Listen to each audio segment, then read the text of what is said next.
बाबर एक रहम दिल और मेहरबान लड़का था। वो अपने वालिदैन के साथ एक छोटे से गांव में रहता था।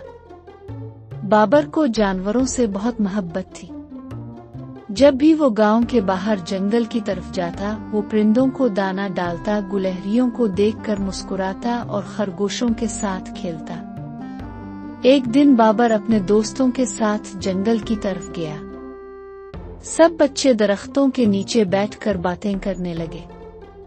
अचानक बाबर को एक झाड़ी के पीछे से हल्की सी सिसकियों की आवाज आई। वो हैरान हुआ और आहिस्ता आहिस्ता आवाज की तरफ बढ़ा। जब इसने झाड़ियों को हटाया तो वहां एक नन्हा हिरन बैठा था। हिरन का एक पैर जख्मी था और वो तकलीफ में था। बाबर को बहुत अफसोस हुआ। इसने हिरन के सर पर हाथ फेरा और इसे दिलासा दिया। बाबर ने अपने दोस्तों को बुलाया और कहा, ये हिरन जख्मी है, हमें इसकी मदद करनी चाहिए। एक दोस्त बोला, बाबर ये जंगल का जानवर है, हमें इसे हाथ नहीं लगाना चाहिए। लेकिन बाबर ने कहा, अगर हम इसकी मदद नहीं करेंगे तो ये कैसे ठीक होगा। बाबर ने अपनी पानी की बोतल निकाली और हिरन को पिलाने लगा। फिर इसने अपनी जेब से एक छोटा सा कपड़ा निकाला और हिरन के जख्म को साफ किया। हिरन आहिस्ता आहिस्ता पुरसुकून होने लगा। बाबर ने फैसला किया कि वो हिरन को अपने गांव ले जाएगा ताकि इसकी बेहतर देखभाल हो सके। बाबर हिरन को अपने घर ले आया। इसकी मां ने बाबर की हमदर्दी को सराहा और कहा, बेटा तुमने बहुत अच्छा काम किया है, लेकिन हमें ये भी याद रखना चाहिए कि जंगली जानवरों की जगह जंगल में होती है। जैसे ही ये ठीक हो जाए हमें इसे वापस छोड़ देना चाहिए। बाबर ने सर हिलाया और हिरन की देखभाल करने लगा। वो रोज हिरन को ताज़ा घास खिलाता, इसके जख्म को दवाई लगाता और इसे अपने साथ खेलने के लिए बाहर ले जाता। चंद दिनों में हिरन काफी बेहतर हो गया और खुशी से उछलने लगा।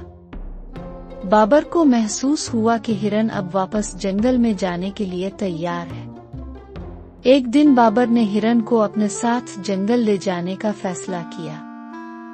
वो इसे इसी जगह ले गया जहां से इसे उठाया था। बाबर ने हिरन को नरमी से जमीन पर रखा और कहा, अब तुम ठीक हो, तुम्हें अपने घर वापस जाना चाहिए। हिरन ने बाबर की तरफ देखा। ऐसा लगा जैसे वो शुक्रिया अदा कर रहा हो। वो चंद कदम पीछे हटा, फिर आगे बढ़ा और अपनी छोटी सी नाक बाबर के हाथ पर रख दी, जैसे अलविदा कह रहा हो। फिर वो खुशी से उछलता हुआ जंगल की तरफ भाग गया। बाबर खुश था, लेकिन इसे थोड़ा दुख भी हुआ क्योंकि वो हिरन से मोहब्बत करने लगा था।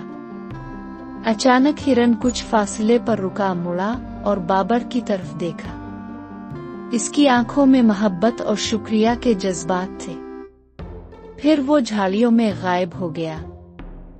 बाबर अक्सर इस जगह जाता जहां इसने हिरन को छोड़ा था। कभी कभी वो सोचता कि क्या हिरन इसे याद करता होगा। एक दिन जब वो जंगल में बैठा था तो अचानक झाड़ियों में हरकत हुई। बाबर हैरानी से देखने लगा। कुछ लम्हों बाद वही नन्हा हिरन भागता हुआ बाहर आया। बाबर खुशी से उछल पड़ा। हिरन ने बाबर के अर्ध गिर्द दौड़ लगाई और खुशी से उछलने लगा। बाबर को एहसास हुआ कि सच्ची दोस्ती कभी खत्म नहीं होती। हिरन ने बाबर को भला नहीं था, बल्कि वो इससे मिलने आया था। इसके बाद बाबर जब भी जंगल जाता, हिरन कहीं ना कहीं से निकल आता और उसके साथ खेलने लगता। ये बाबर के लिए सबसे खूबसूरत इनाम, एक सच्ची दोस्ती जो हमेशा कायम रहेगी। ये कहानी हमें सिखाती है कि नेकी का बदला हमेशा अच्छाई में मिलता है।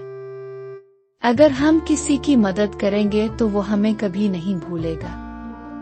मेहरबानी और हमदर्दी हमेशा दोस्ती का इनाम लाती है।